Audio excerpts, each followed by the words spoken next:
सेबी के सारे consultation papers में एक रेसिडुअल अमाउंट को लेकर भी कंसल्टेशन पेपर था जिसके बारे में मैंने आपको अपडेट किया था। अब उसके बारे में इस वीडियो के अंदर हम अच्छे से समझने की कोशिश करेंगे। अब रेसिडुअल जो अमाउंट है, जो रेसिडुअल पोर्शन है किसी भी म्यूचुअल फंड्स का, वो क्या होता है, वो अलग अलग होता है हर म्यूचुअल फंड के लिए। पहले तो रेसिडुअल जो पोर्शन है उसका मतलब हुआ बचा हुआ पोर्शन, बचा हुआ जो अमाउंट है म्यूचुअल फंड का। अब ये बचा हुआ अमाउंट कितना होता है? लार्ज कैप फंड्स के लिए जो बचा हुआ अमाउंट है, रेसिडुअल पोर्शन है, वो है 20%। Large and mid cap fund की कैटेगरी के लिए जो ये पोर्शन है वो है 30%। इसके अलावा जो small cap, mid cap, flexi cap, value fund, Contra fund, focused fund, ये सारी जो म्यूचुअल फंड्स की कैटेगरीज हैं, इन सब के लिए जो ये रेसिडुअल पोर्शन है वो 35% है, 35%। अब क्यों है ऐसा? क्योंकि ये इन म्यूचुअल फंड्स का मैंडेट है कि लार्ज कैप फंड्स को 80% इक्विटी के अंदर इन्वेस्ट करना ही है। जो लार्ज एंड मिड कैप है उसको 70% इक्विटी के अंदर इन्वेस्ट करना ही है। जो small cap, mid cap, flexi cap है उनको मिनिमम 65% इन्वेस्ट करना ही है इक्विटी के अंदर।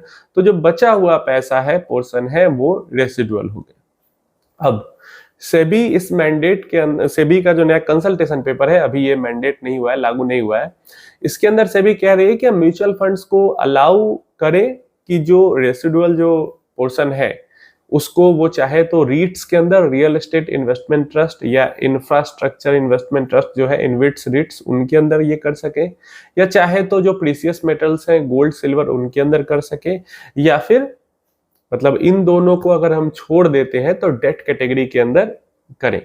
तो ये जो चीजें कही है सेबी ने, अगर ये लागू हो जाता है तो इससे क्या होगा? देखिए, इससे होगा ये कि जो रिटर्न्स है म्यूचुअल फंड स्कीम के, जैसे फ्लेक्सी कैप के हैं या स्मॉल कैप के, कुछ, सारे के नहीं, लेकिन कुछ small cap, mid cap, flexi cap जो फंड्स हैं उनके रिटर्न्स थोड़े से गिर जाएंगे। क्यों गिर जाएंगे?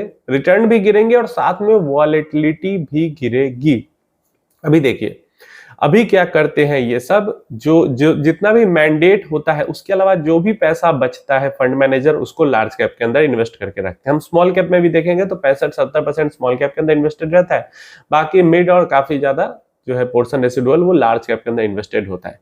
अब ये जो कंसल्टेशन पेपर है वो एक्चुअल में लॉ बन जाता है तो उसके बाद क्या होगा?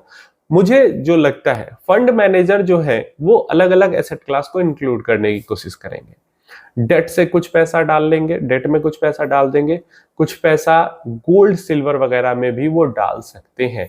रीट्स के अंदर तो उम्मीद कम है डालने का, क्योंकि रीट्स के अंदर पता ही है आपको, इक्विटी के जैसा ही वो बिहेव करता है, तो उसके अंदर डालने से कुछ फायदा होगा नहीं उनको। लेकिन या तो कुछ जो पहले से चलता आ रहा है वो लार्ज कैप जैसा चलता रहेगा, नहीं तो ये गोल्ड वगैरह के अंदर जो इन्वेस्टमेंट जाएगा, तो इससे क्या होगा कि मान लो एक फ्लेक्सी कैप फंड है।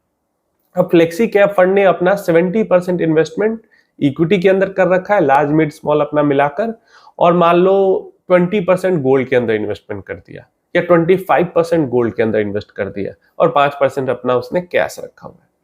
तो ये जो 25% गोल्ड है, ये इक्विटी के जैसा तो लॉन्ग टर्म में रिटर्न दे नहीं पाएगी, लेकिन फंड की वॉलेटिलिटी को जरूर घटा देगी। क्योंकि अब देखो, जैसे हमने देखा कि पिछले 1-1.5 साल में इक्विटी उतना अच्छा परफॉर्म नहीं कर पाया, लेकिन गोल्ड अच्छा परफॉर्म कर पाया।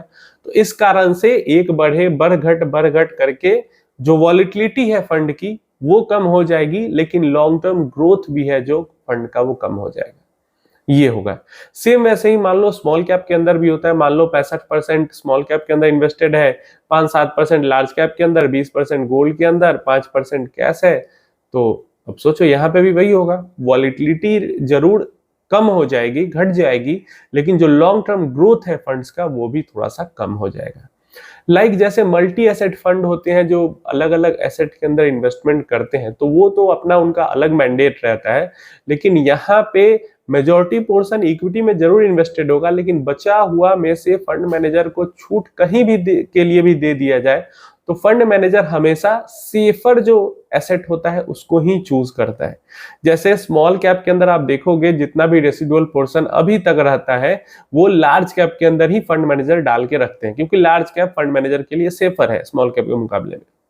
अब जब गोल्ड सिल्वर को भी इसके लिए इंक्लूड कर दिया जाएगा तो लार्ज कैप के भी मुकाबले में गोल्ड सिल्वर ज्यादा सेफर एसेट हो जाते हैं। तो इस कारण फंड मैनेजर, मुझे लगता है, आप अपनी राय कमेंट बॉक्स में देना, वो बायस्ड हो सकते हैं गोल्ड सिल्वर की तरफ। आप बताना कि क्या वॉलेटिलिटी कम होगा ऐसा करने से तो आप खुश होगे, या फिर ग्रोथ कम होगी उससे आप दुखी होगे। क्योंकि नॉर्मल सी बात है कि जो स्मॉल कैप का, एक्चुअल स्मॉल कैप का जो लॉन्ग टर्म ग्रोथ परफॉर्मेंस है वो गोल्ड उसके कंपेयर में कहीं नहीं है। हाँ, निफ्टी 50 के साथ, सुपर जाइंट के साथ आप उसको कंपेयर कर सकते हो, 1-2% ऊपर नीचे चलता रहता है, लेकिन स्मॉल कैप के साथ नहीं।